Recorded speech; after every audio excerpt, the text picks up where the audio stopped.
نحمده نصلي ونسلم على رسوله الكريم أما بعد أعوذ بالله من الشيطان الرجيم بسم الله الرحمن الرحيم وبالوالدين إحسانا صدق الله العظيم وصدق رسوله النبي الكريم الرؤوف الرحيم يا صاحب الجمال ويا سيد البشر من وجهك المريد لقد نبر القمر لا يمكن الثناء كما كان حقه بعد خدا بزرگ توی قصہ مختصر قال اللہ تبارک و تعالی فی شان حبیبہ ان اللہ و ملائکتہ یصلون علی النبی یا ایھا الذین آمنوا صلوا علیہ وسلموا تسلیما.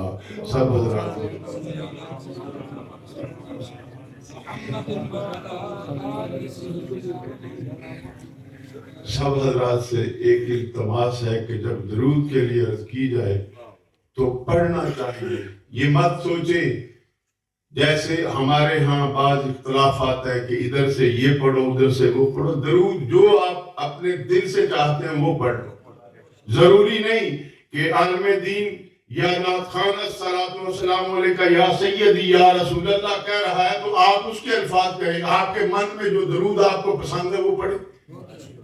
بات یہ ہے درود نہ میری طاقت ہے پڑھنا نہ کسی دوسرے کی. یہ خدا کا کرم ہو تو درود لب پہ آتا ہے.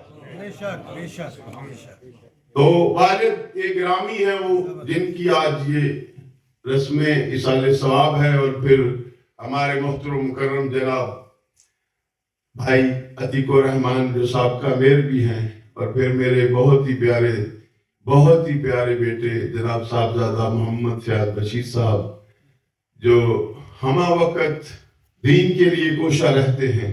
اللہ تعالیٰ ان سب کی خدمات ان کے بزرگوں کو اس کا ثواب پہنچائے. تو میں نے جو آیہ مبارکہ کا جز پڑھا ہے اس میں اللہ رب العزت نے ارشاد فرمایا کہ اپنے والدین کے ساتھ حسن سلوک کرو. ٹائم زیادہ نہیں لوں گا 5-6 منٹ کے بعد چونکہ حضرت صاحب ہیں. اب بات ہے کہ حسن سلوک کرنا کیسے ہے. کوئی بندہ اگر والد گرامی کسی کو کہے بیٹا مجھے کوئی چیز چاہیے حسن سلوک یہ ہے کہ باادب طریقے سے ان کی بارگاہ میں پیش کرے. 2 طریقے ہیں کہ بلا چھوٹی سی ایک مثال دے کے پھر آگے چلوں گا.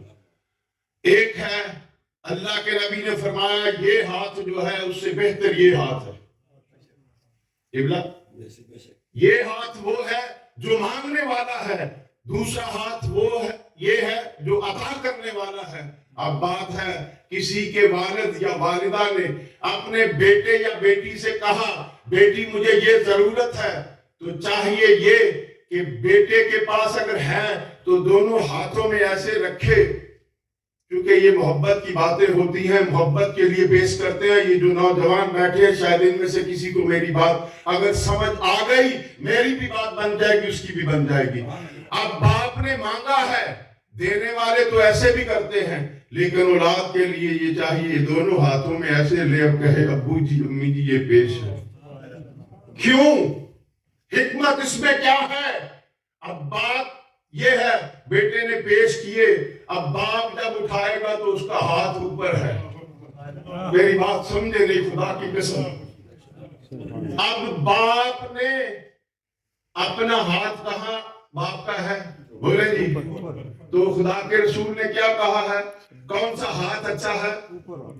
تو بات یہ ہے اپنی ماں اور باپ کی خدمت جب کرنی ہو یہ نہ سمجھو میرے چارانے جا رہے ہیں یہ سمجھو کہ خدا کا کرم ہو گیا ہے مجھ سے میرے باپ یا میری ماں نے کوئی طلب کیا ہے. کبھی کسی نے سوچا ہے ہم سب جتنے یہاں بیٹھے ہیں کوئی 60 سال پہلے آیا کوئی 50 سال پہلے آیا اپنی بھوک پیاس مٹانے کے لیے ہم یہاں آئے تھے. اگر ہم خوشحال ہوتے تھے گھروں میں بیٹھے رہتے.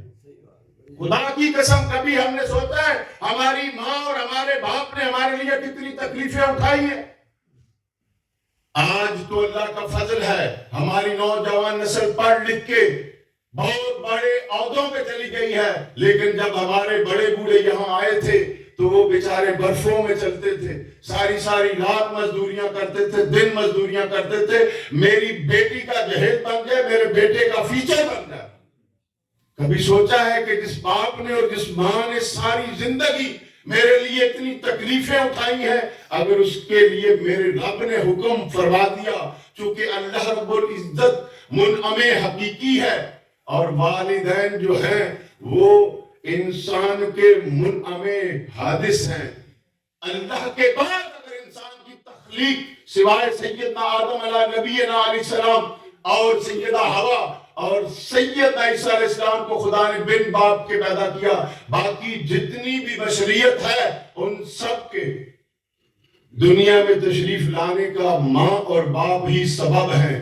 تو جو ان کی قدر و قیمت نہیں کرتا، وہ دنیا کا جتنا بڑا ڈگری والا ہو، خدا کی قسم اس کی کوئی اوقات نہیں ہے۔ اللہ کے نبی صلی اللہ علیہ وسلم تشریف فرما، سیدنا عبداللہ بن مسعود رضی اللہ تعالیٰ عنہ حضرت موجود ہیں۔ سیدنا عبداللہ بن مسعود رضی اللہ تعالیٰ عنہ وہ میرے آقا کے غلام ہیں جو کہتے ہیں قرآن مجید کی جو آیہ مبارکہ اتری، میں اس ساری کی شان نزول کو جانتا ہوں۔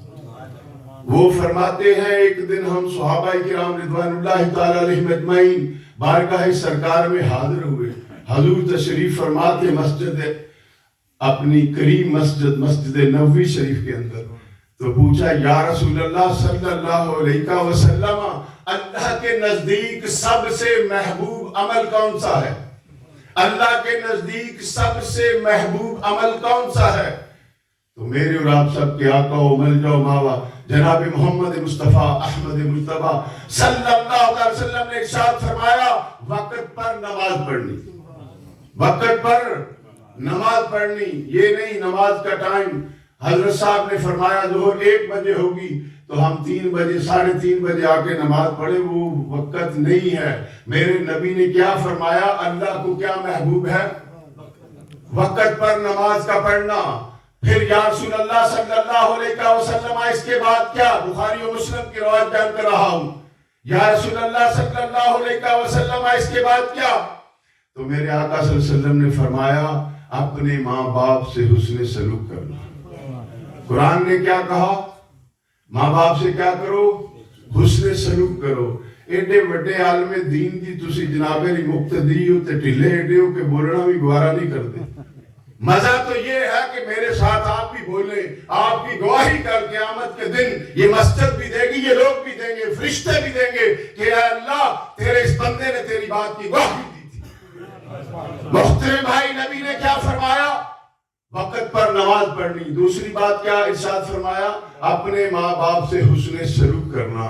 اب پوچھا پھر اس کے بعد تیسرا سوال، یا رسول اللہ صلی اللہ علیہ وسلم اس کے بعد اللہ کے نبی نے فرمایا وقت جو ہے وہ ہوگی 2 باتیں۔ اب تیسری بات ہے کہ جہاد فی سبیل اللہ بات ہے۔